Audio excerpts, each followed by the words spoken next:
घटना आहे नाशिकच्या मालेगाव तालुक्यातली. मुलीचे वडील बाहेरगावी गेले होते. आजी आजोबा कामानिमित्त शेतात व्यस्त होते. आई नेहमीप्रमाणे घरकामात व्यस्त होती. पण त्यांची 3 वर्षांची मुलगी अंगणात खेळत होती. मुलीचा आवाज येत नाही म्हणून आई बाहेर आली, तर ती अंगणात नव्हतीच. मुलगी 3-4 तासांपासून घरी आली नाही म्हणून तिचा शोध घेत असताना मुलगी बेपत्ता झाल्याची बातमी गावभर पसरली. सगळीकडे मुलीची शोधाशोध सुरू झाली. गावातल्या तरुणांनी परिसरातल्या विहिरी, तळे, इतर भागही पिंजून काढला आणि मग गावातील टॉवर परिसरातील झुडपांमध्ये चिमुकलीचा निर्वस्त्र अवस्थेतला मृतदेह सापडला. कुटुंबियांसह अख्ख्या गावच्या पायाखालची जमीनच सरकली. 3 वर्षांच्या चिमुकलीचा अगदी निर्दयीपणे अत्याचार करून दगडानं ठेचून खून करण्यात आला होता. आणि हे सगळं करणारा नराधम दुसरा तिसरा कोणी नसून त्याच गावातला विजय संजय खैरनार होता. नेमकं हे प्रकरण काय? चिमुकलीची हत्या कशी झाली? विजय कसा सापडला? आणि आता पुढं काय होणार? सगळंच जाणून घेऊया या व्हिडिओच्या माध्यमातून. नमस्कार, मी प्रथमेश आणि तुम्ही पाहताय विशेष भारी. रविवारी म्हणजेच 16 नोव्हेंबरला सायंकाळी मालेगाव तालुक्यातल्या डोंगराळे भागात एक संतापजनक घटना घडली. डोंगराळे भागात एक कुटुंब राहत होतं. ज्या कुटुंबामध्ये आई वडील आजी आजोबांसोबत एक 3 वर्षांची चिमुकली राहत होती. रविवारी ती त्यांच्या घराच्या अंगणामध्ये खेळत होती. वडील बाहेरगावी गेले होते. आजी आजोबा शेतात गेले होते. मुलगी नेहमीप्रमाणे अंगणात खेळत आहे म्हणून आई देखील घरातील कामाला लागली. याच वेळेचा फायदा घेत त्याच गावातला एक 24 वर्षांचा तरुण विजय संजय खैरनार तिथे आला आणि त्यानं मुलीला चॉकलेटचं आमिष दाखवलं आणि स्वतःच्या घरी घेऊन गेला. तिच्यावर अत्याचार केला. चिमुरड्याच्या शरीराचे लचके तोडले. रविवारी सायंकाळी अंधार पडल्यानंतर या मुलीला दगडानं ठेचून मारून त्यानं टाकलं आणि गावात असलेल्या मोबाईल टॉवरच्या परिसरामध्ये एका झाडाच्या झुडपात मृतदेह फेकून दिला. इकडं मुलगी अंगणात नाही ही गोष्ट घरच्यांच्या लक्षात आल्यापासूनच तिचा शोध सुरू होता. मुलगी सापडत नसल्याची बातमी गावभर पसरली होती. संपूर्ण गाव तिला शोधत होतं. 4-5 तास उलटून गेले तरी देखील मुलगी काही सापडत नव्हती. म्हणून घरच्यांनी पोलिसांना माहिती दिली. पोलीस देखील त्या ठिकाणी आले आणि तपास करू लागले.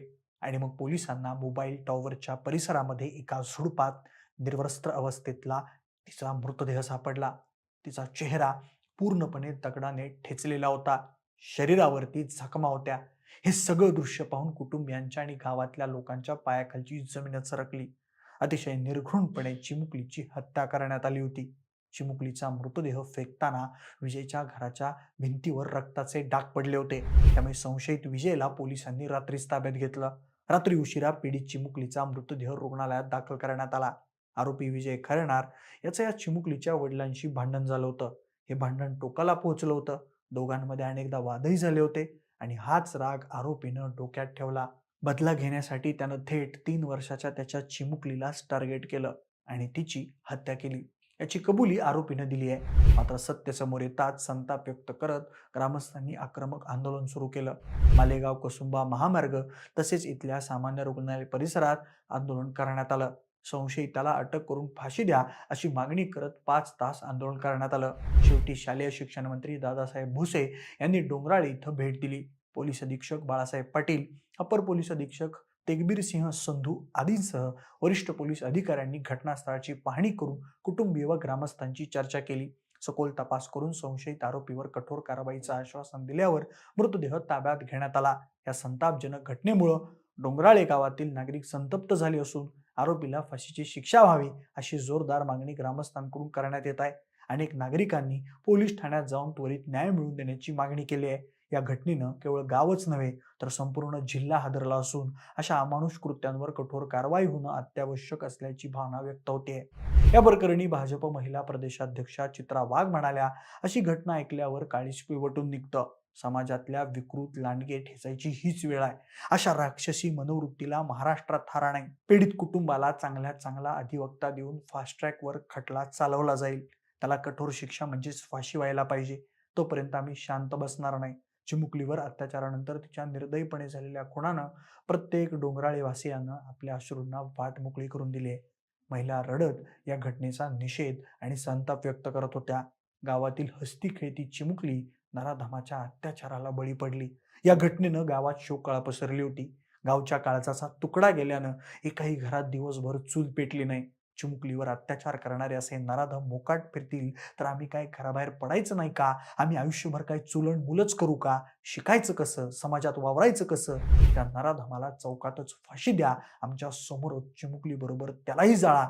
अशी संतप्त भावना व्यक्त करत चिमुकलीचे नातेवाईक आणि डोंगराळे येथील महिलांनी रुद्रावतार धारण केला होता. महामार्गावर करण्यात आलेल्या रस्ता रोको प्रसंगी त्यांनी आपल्या भावनांना वाट मोकळी करून दिली. शिक्षण मंत्री दादा भुसे यांनी जमिनीवर बसून या महिलांच्या भावना समजून घेतल्या.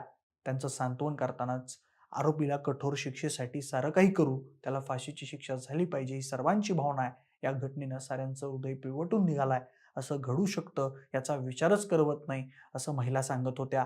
महाविद्यालयीन व शाळकरी मुलीही या भावना व्यक्त करण्यात आघाडीवर होत्या. डोंगराळे गावातल्या घटनेचा तपास उपअधीक्षक यशवंत बाविस्कर यांच्याकडे देण्यात आलाय. हा खटला जलद न्यायालयात चालवला जावा अशी ग्रामस्थांची मागणी आहे. या गुन्ह्यात आणखी कोणी सहभागी आहे का याचा तपास केला जाणार आहे. गुन्हेगाराला कठोर शासन करून चिमुकलीसह ग्रामस्थांना न्याय मिळवून देऊ. बाळासाहेब पाटील पोलीस अधीक्षक नाशिक ग्रामीण असं म्हटलं आहे. तसंच डोंगराळे येथील चिमुकलीवर केलेले दुष्कर्म हे अत्यंत निंदनीय आहे. हा खटला जलद न्यायालयात चालवावा. ज्येष्ठ सरकारी वकील उज्ज्वल निकम यांच्याकडे खटल्याची जबाबदारी सोपवावी यासाठी मुख्यमंत्री उपमुख्यमंत्री यांच्याकडे मागणी केली जाणार आहे. मंडळी, ती चिमुकली फक्त 3 वर्षांची होती. तिला हे जग पाहायचं होतं.